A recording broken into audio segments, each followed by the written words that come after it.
he's had what he thought was a woman, but who, well, never mind. Never mind. I do feel sorry for her in a way, but in another way I don't.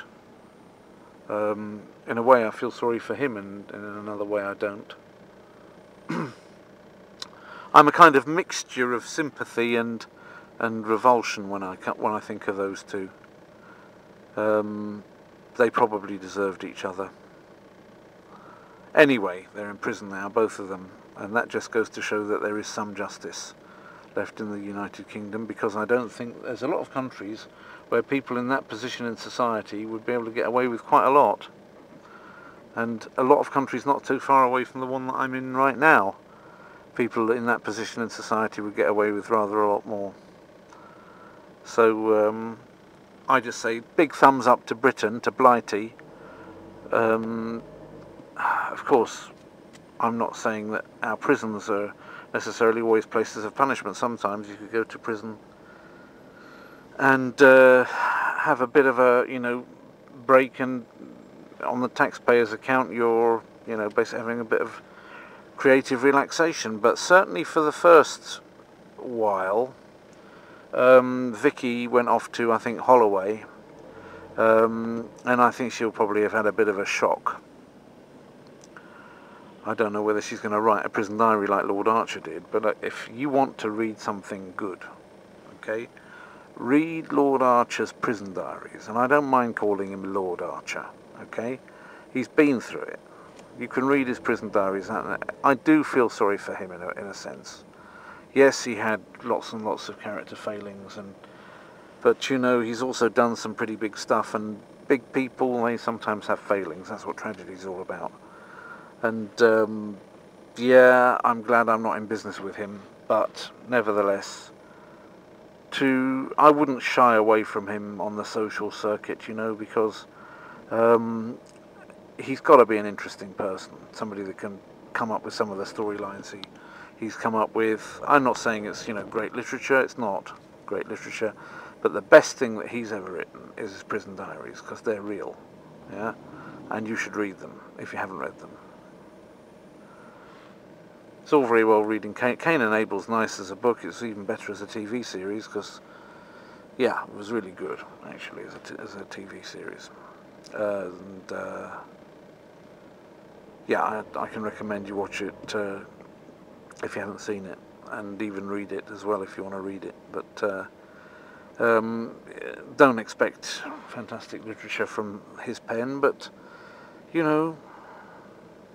it's interesting. It's interesting enough, and you get some insights, like First Among Equals, not a penny more, not a penny less. You get some insights into the way that certain things work. So it's worth a read. And of course he deserved to go to prison, didn't he? And he went to prison, and he paid what society considers his due for having lied to the courts. Now, Clinton in America also lied. He lied to Congress. Did he go to prison for it? Well, no, he didn't. And Lord Archer did. So once again, big up to Blighty. And as far as I'm concerned, Lord Archer is rehabilitated for having gone through that experience. And in his case, just like in the case of Price and Hooner, he will have at first had, well, he did at first have a much tougher prison regime to deal with than he had in the latter part. In the UK, you usually get your hardest prison at the beginning to kind of shocken you up a little bit, and once you've got acclimatized to some of these really tough ones like Belmarsh or Holloway or what have you, then when you get taken to another one, then it's almost like a little bit of relief for you. I would imagine, I've never been to prison, I don't intend to go there, although when the Antichrist comes I expect I probably will. When you go to prison, it's all down to who you get, really.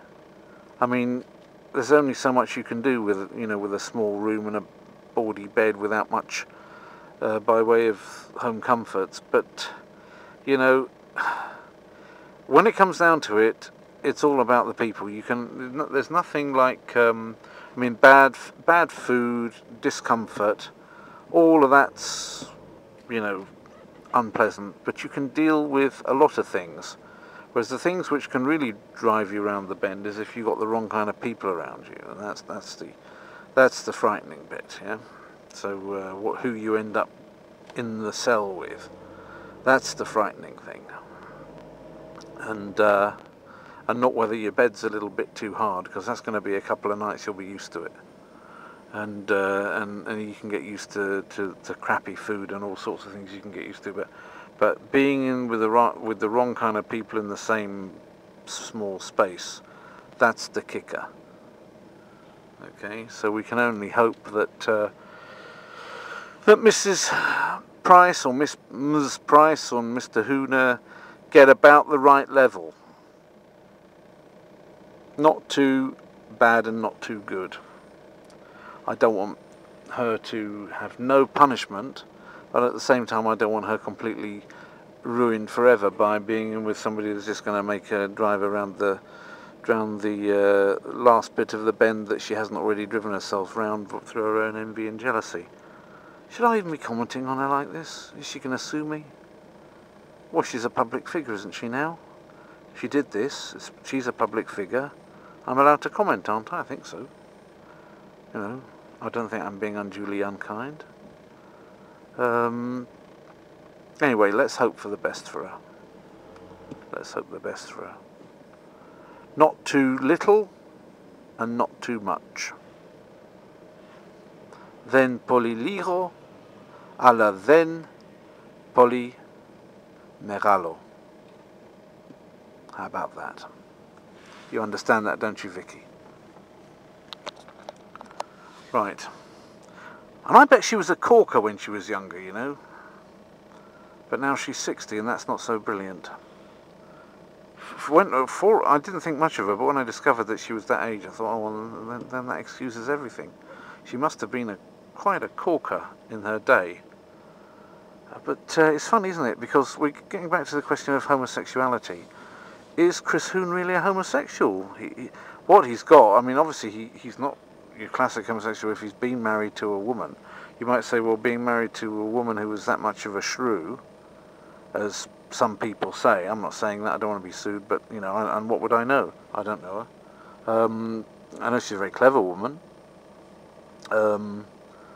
But just listening to her voice on those recordings about when she was trying to get him to admit to something over the phone, just listen, oh dear.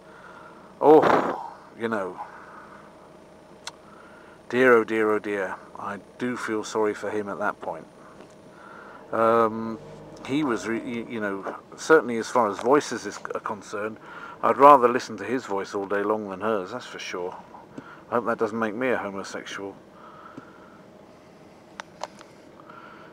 But you can almost understand why he would want to go for somebody that was like a woman in some ways, but not like a woman in certain other ways, when you've listened to that recording.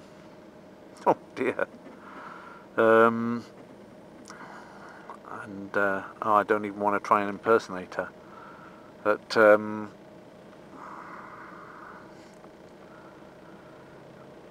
she doesn't let him get a word in edgeways, that's for sure.